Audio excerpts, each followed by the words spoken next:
Hi guys, hope you are doing well.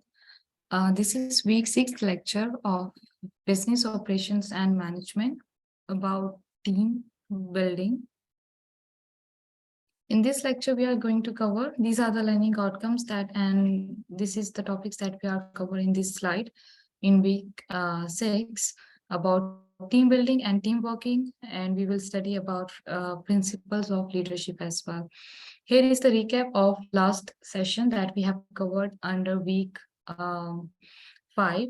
How are businesses organized? And we have studied about what are the managers and what are their roles and duties and why do they exist. And we also studied about the principles of human resources management. And we also made a discussion on management process and departments of an organization. And these are the questions that usually I have been asked before starting the lecture. Team building and team working. These are the definitions of team building. Team building requires individuals joining forces to collaborate in ways that lead to success. Teams may extend across geographical boundaries, including members from many other countries, and team members believe in the team's ability to work successfully and efficiently, and being appreciated, respected, and encouraged by other team members would enable teams to work better. As we know that most of the big organizations and multinational organizations, they always let their employees to work in a team because that will enhance the creativity of that specific task that they are supposed to do before making the teams. And then team members are transparent, supportive, kind, and sincere in their contact. This is one of the important steps because if a team member hold some of the important information to themselves and they are not sharing those information with the other members of their team group, so that can hinder their performance. They cannot be successful as a team. So when you are working in a team, you should have to be very transparent and kind and sincere towards your team members, so that how you can share the informations, and this is how you can build the trust, and that will maximize your performance in the team. And then members also help each other in times of crisis, because in teams not every person in the teams is capable of doing everything. So if some team member is facing some problems, then this is the duty, or this is the ethical responsibility of the other team member to help their team grow. And this is the reason for team building and working. The main reason for the team building is that teams are expected to perform certain activities more efficiently than individuals who work alone. Because when there is only one mind is thinking, and if there are 2 or 3 or more than 4 minds are thinking together on some of the problem, then the persons who are working in a teams, they are able to perform better because they can think more.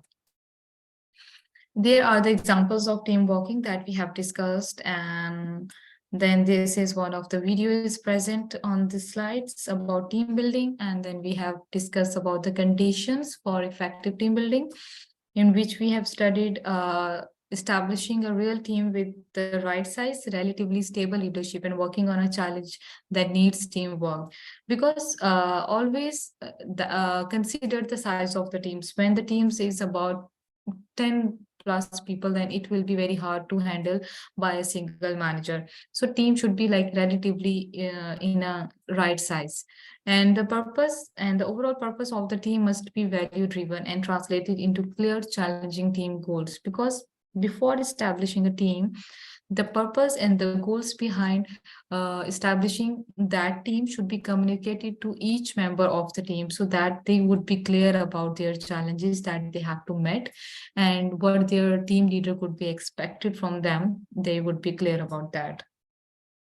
And then team needs the right people in the right position as team members with the requisite skills, because this is the most important thing, to have the right person in the right team. Because if there is a construction, if the team is based on some constructional project, and if you add some person who has no background or experience relating to the constructions, then that could be the problem for other team members.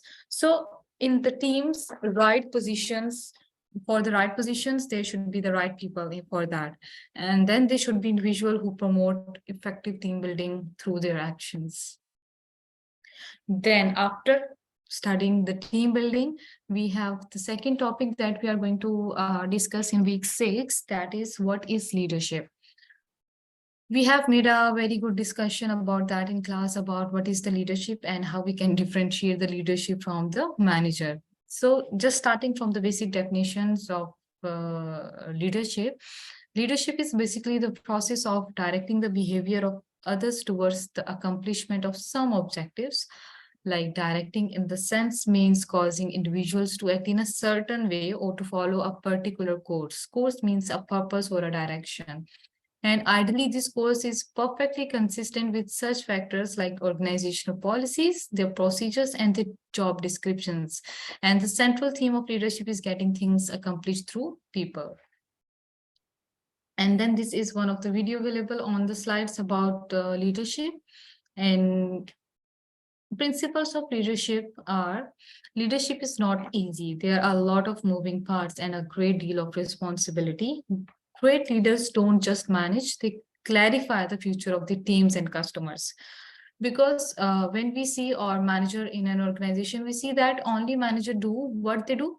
They just, communicate the daily activities to their members of the department, and then they have check and balance either they are performing well or not. But leadership is something a broader term, and the purpose of the leadership is also to clarify the future of their teams and the customers. They put the value of their organization into the members. And then being an amazing leader doesn't just happen. It takes a lot of work and effort for people to develop the leadership skills. And then good leaders know that effective leadership doesn't come easily. They work to cultivate leadership behaviors that will help them be effective and inspiring to their team. And good leaders also need to have solid relationship principles that they live by. Leadership principles are the framework of actions that a leader will take to help them get their team to the common goal. And good leaders understand what their principles need to be and put them into the practice every day. So these are the principles of leadership. And in short, leadership create a vision, shared vision for their followers, ensure alignment, create a positive culture, communicate, be people focused and customer centric.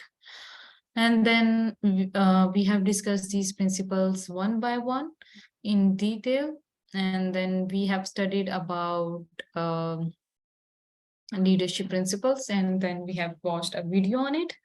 And these are the references about the material that I have put on the slides. And this is the summary of today's lecture. We have studied about the team building and team working, and we have studied about the definitions and principles of leadership. Now, this is what we are going to study next week. We are going to conduct a case studies and professional discussions based on student experiences and knowledge. And that's all from the lecture 6. Thank you so much for listening.